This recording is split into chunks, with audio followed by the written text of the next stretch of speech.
Okay, we are talking about how we know each other. How do we know each other? We are trying to figure that out. We both feel like we've been on set together, but we don't know what set. Uh, we're thinking maybe through our agency that you remember of one time. Right. Real Talent. Right. One of those Christmas parties. It could have been a social event, maybe Dead Center. I think it was a gig, though. I really do. Could have been at the Actor Factory. Could have. But nevertheless, even though we may not have worked together, I hope we do in the future. It wasn't in the holding cell at the police station, Ron? No, it wasn't. And I came and bailed you out. You were there. But I'm glad you called me since you were here in the city getting in trouble in the city. But no, we should. I hope to have the honor of working with you. That'd be Same. great. It would be an honor. So.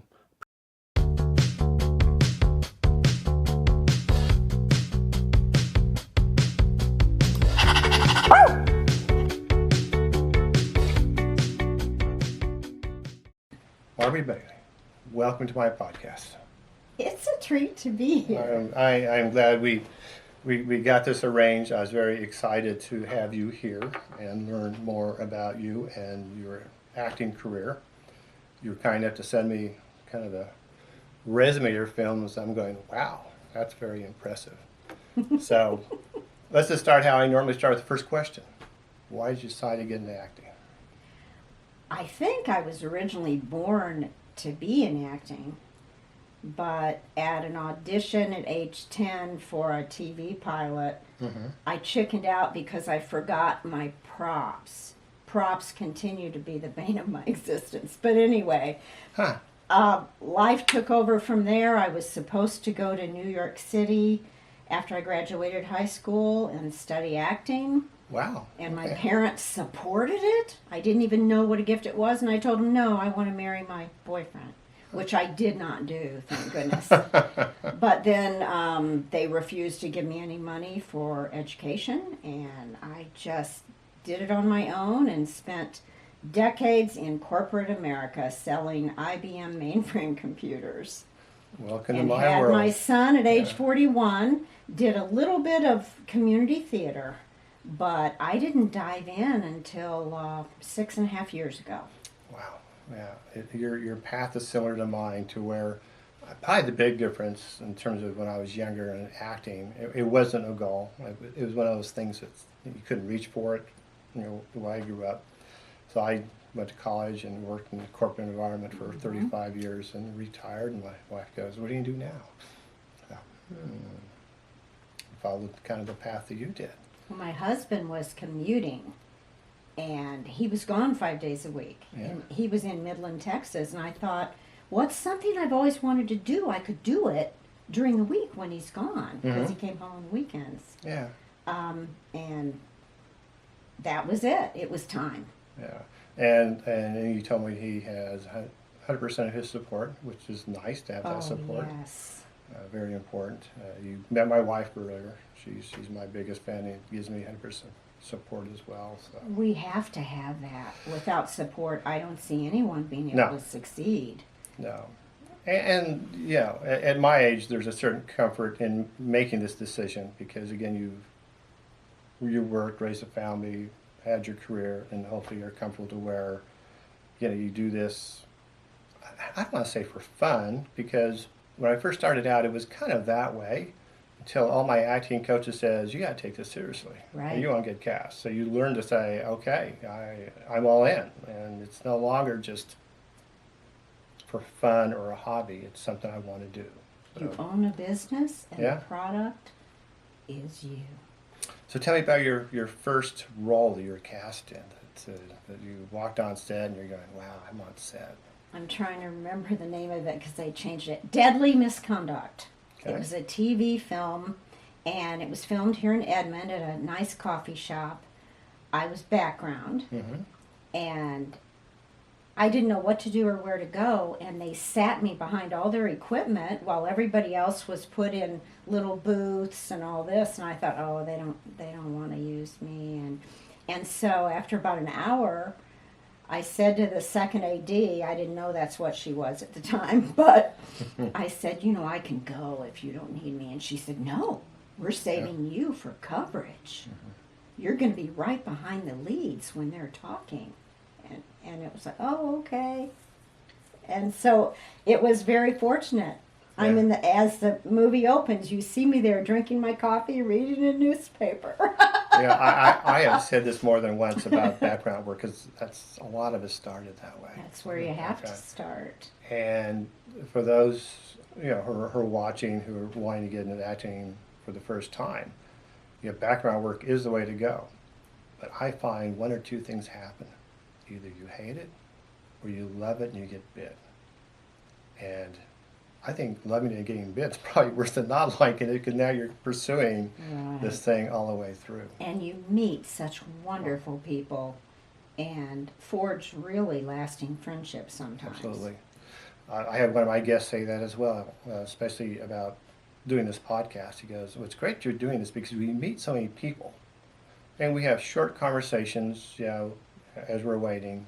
But you really don't get to know a lot about them with that short period of time. And this gives actors the opportunity to share their stories with other actors. And that's why I wanted to start this thing, because I want to inspire others out there.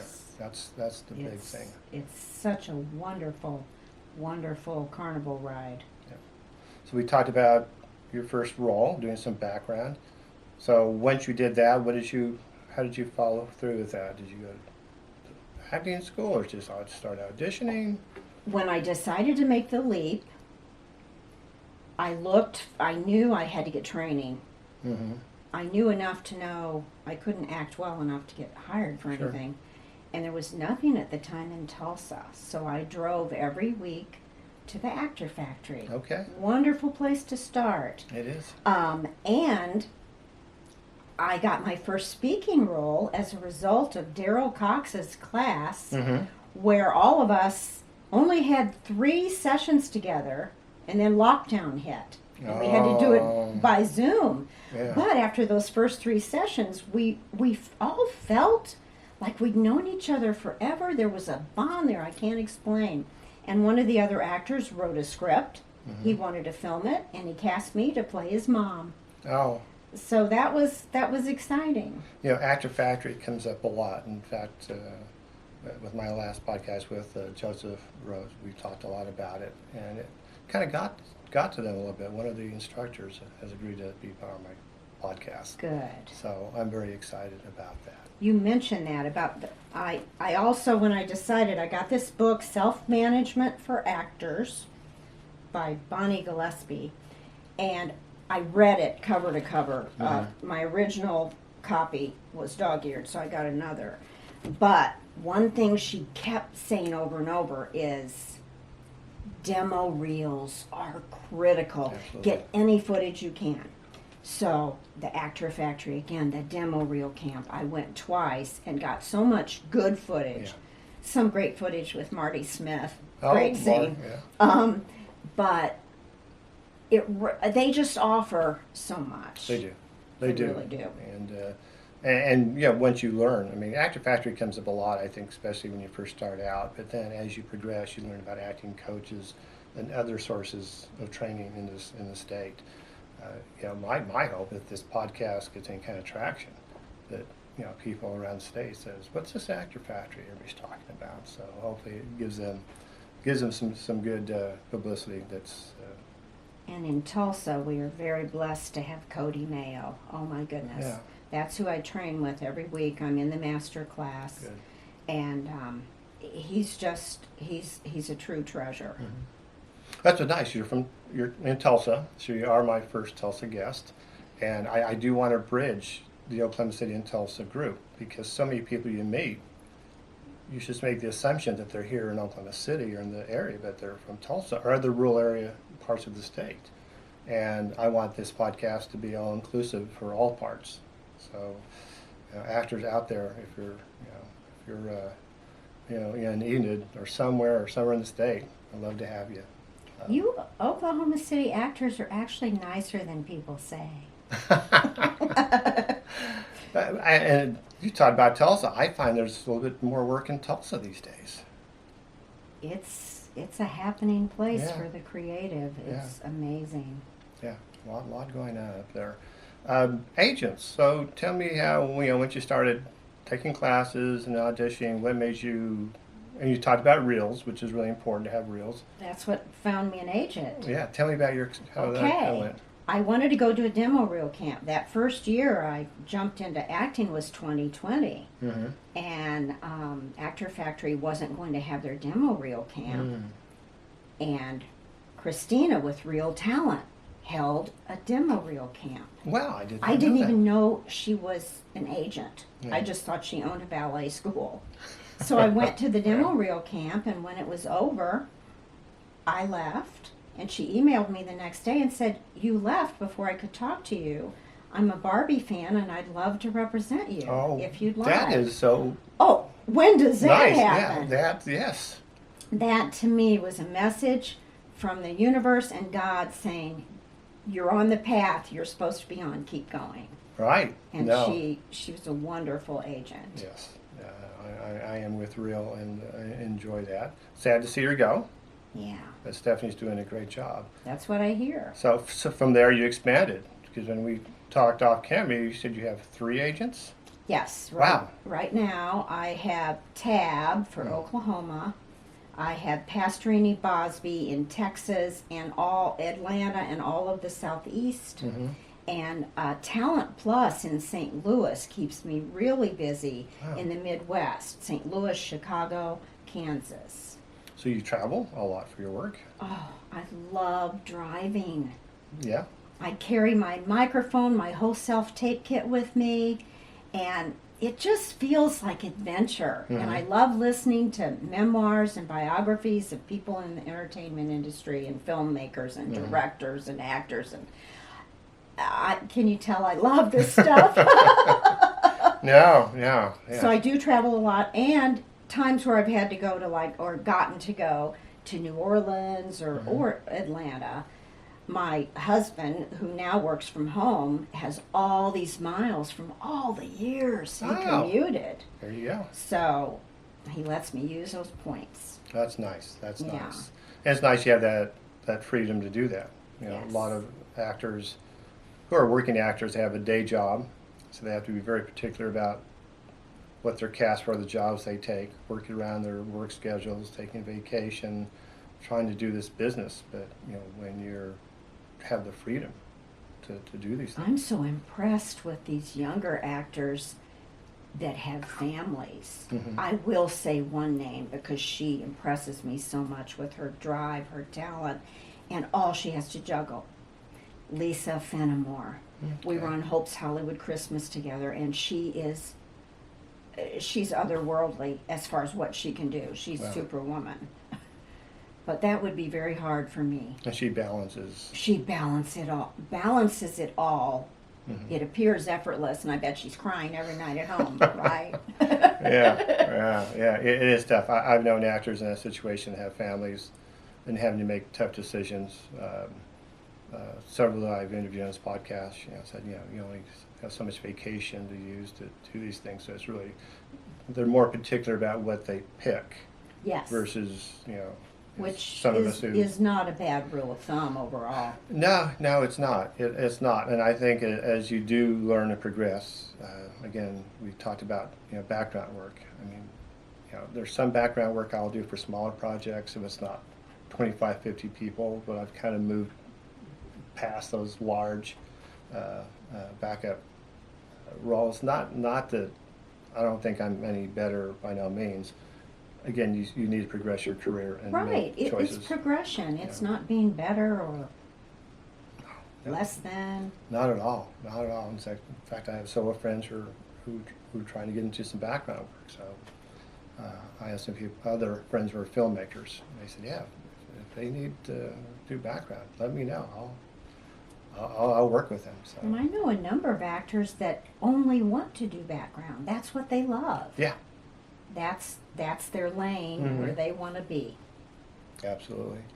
So looking at your resume and all the things, tell me about memorizing lines? What's your process? You've I got a just, lot of speaking roles. well, I discovered that later on in years, as I am, and I will not say how late, I found out I have the best memory I've ever had in my life. Oh, good. And the way I discovered it was at a workshop at the Actor Factory with Matt Berry, a casting director, where he assigned us a scene we had to have memorized after lunch and come back and film it. Mm-hmm.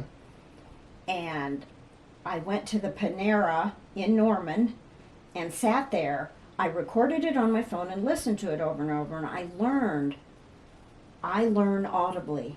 Mm-hmm. That's probably why I enjoy books in the car Sure. so much.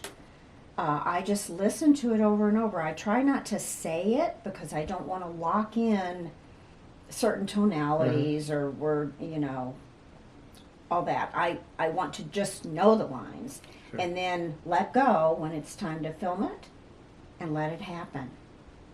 And I think the more you do it, the more you come to trust yourself that Sure. you got it. Mm-hmm. If you drop one word, don't freeze and say, so, can I start over? No, just keep going, because an editor can make you look really good. They could, and that's the same for auditions.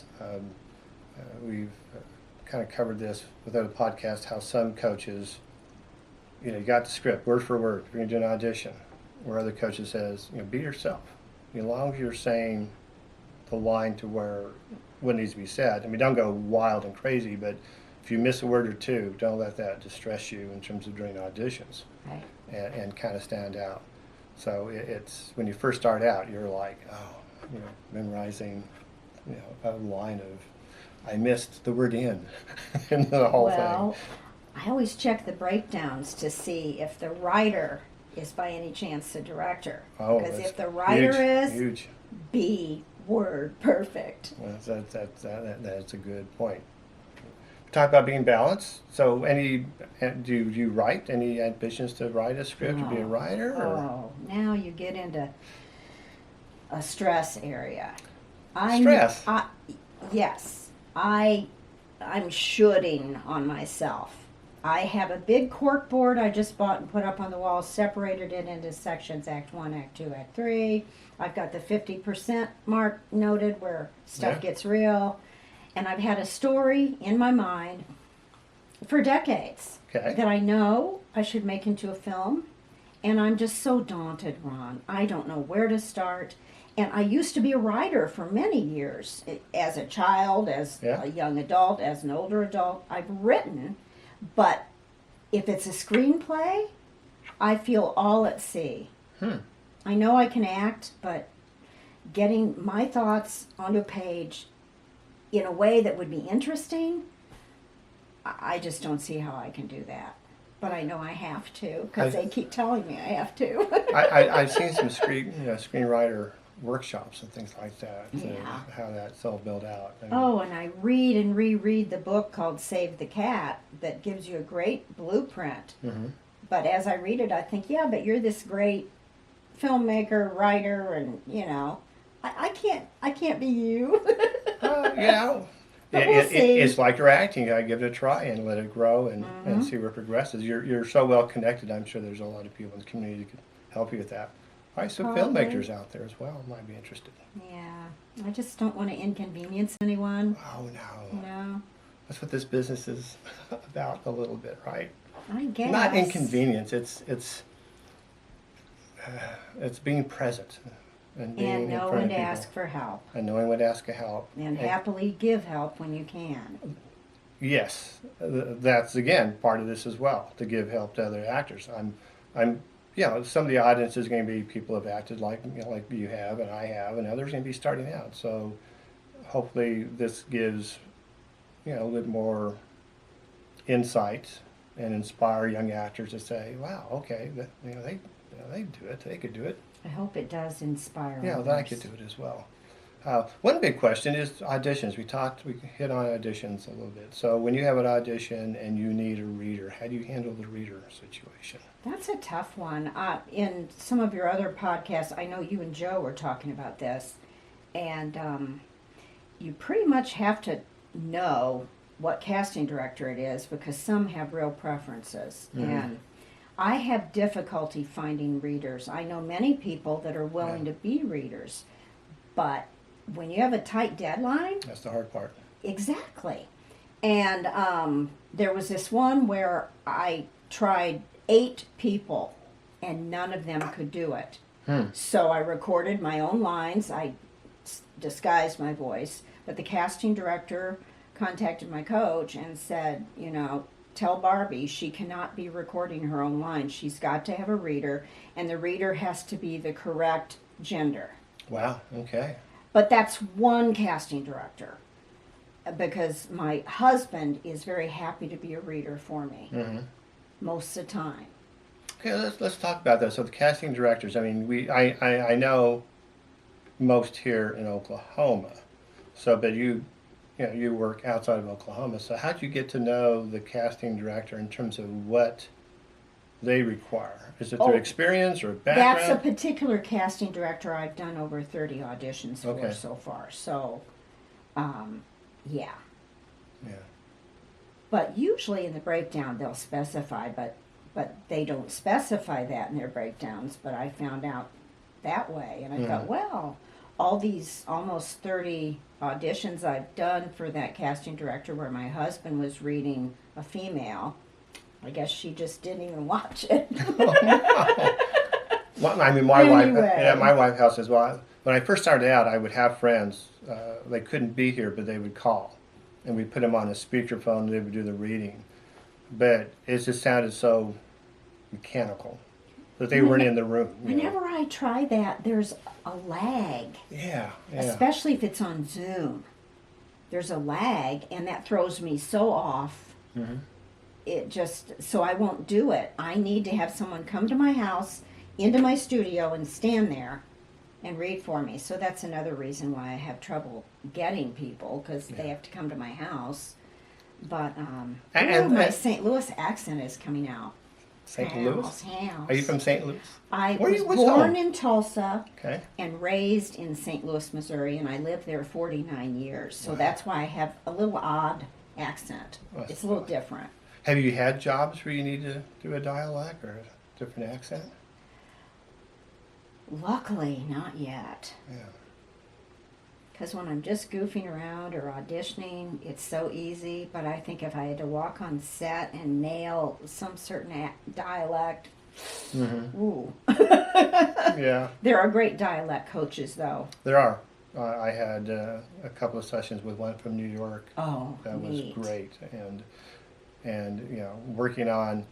I think you probably saw my pic where I'm a little bit more darker and. I loved that look.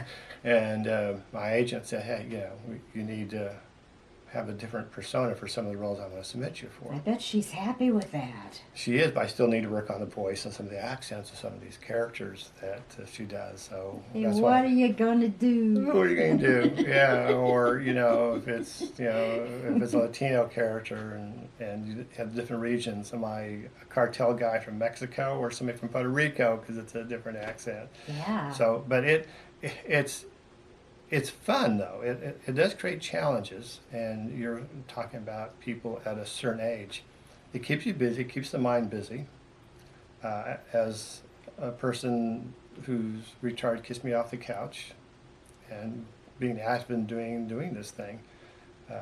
My friends who are not in the business says, "Geez, I thought you retired. You seem really busy."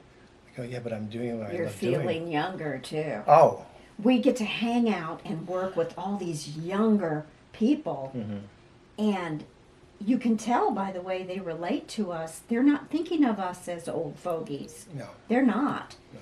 We are part of the family, and Yeah. what a family. Oh. What a family. Yeah.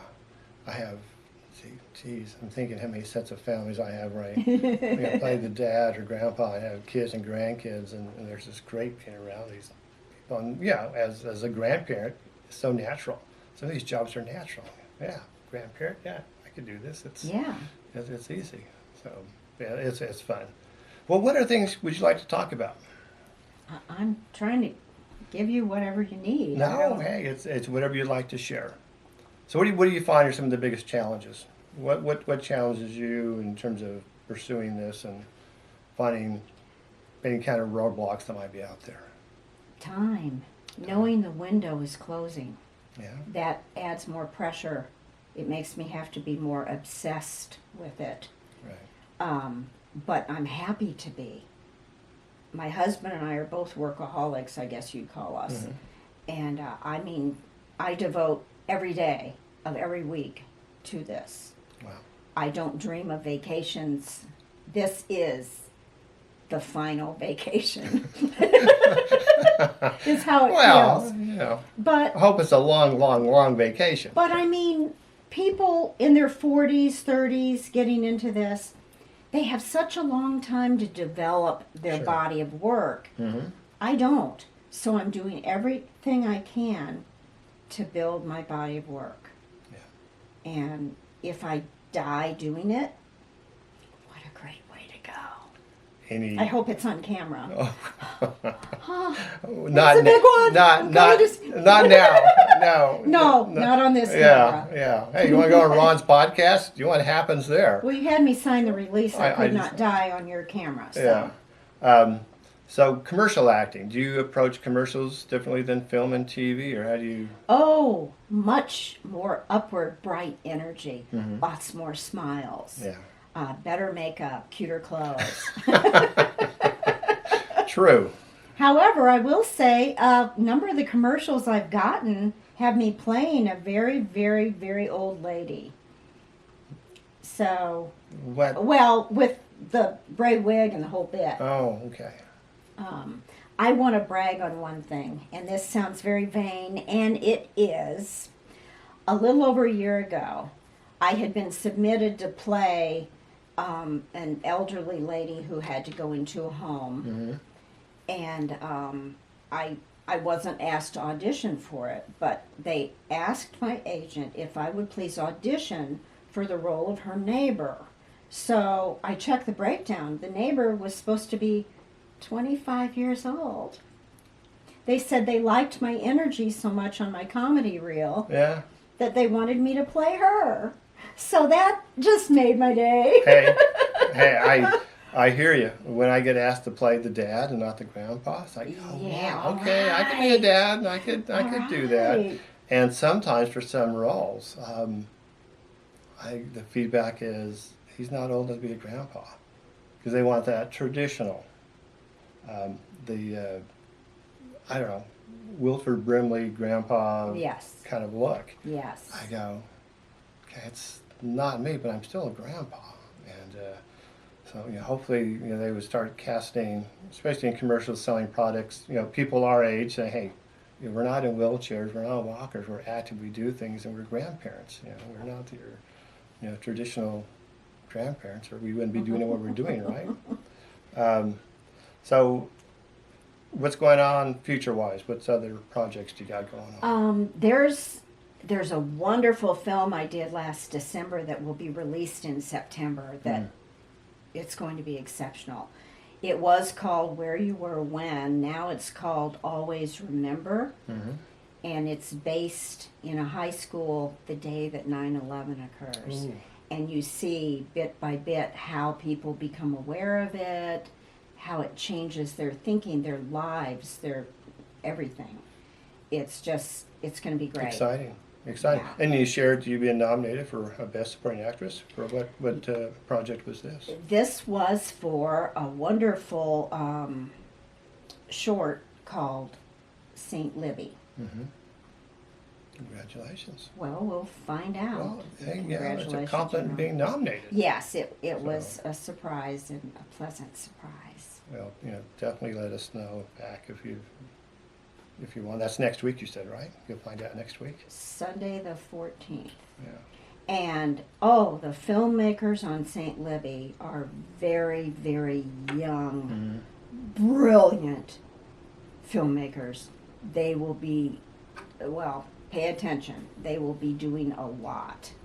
Now you provided was me honored. with some clips, so hopefully we could get those into this podcast if there's not copyright issues going on, so the audience could enjoy some of your work as well. You are not gonna believe Marvin's new lawn gnome. A cowboy on a llama.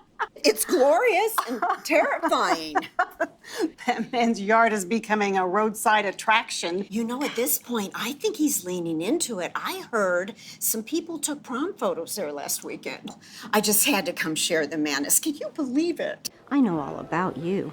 Oh, you mean that I'm a spectacular politician and nothing more? No, you're not even a politician in Ohio. You're a hot dog vendor in New Jersey. I got to play a nun a few months ago. That was fun. Yeah? Yes. Good nun or bad nun? Good nun. Okay. Good nun. Yeah. Well, hopefully, what role was that for? What was the show? It's called A Killer in the Woods, and I can tell you no more. I appreciate you being here. Thank you. This has And been fun. It has been very fun. I appreciate you. Thank you. Thank you. All right. That's a wrap. Great.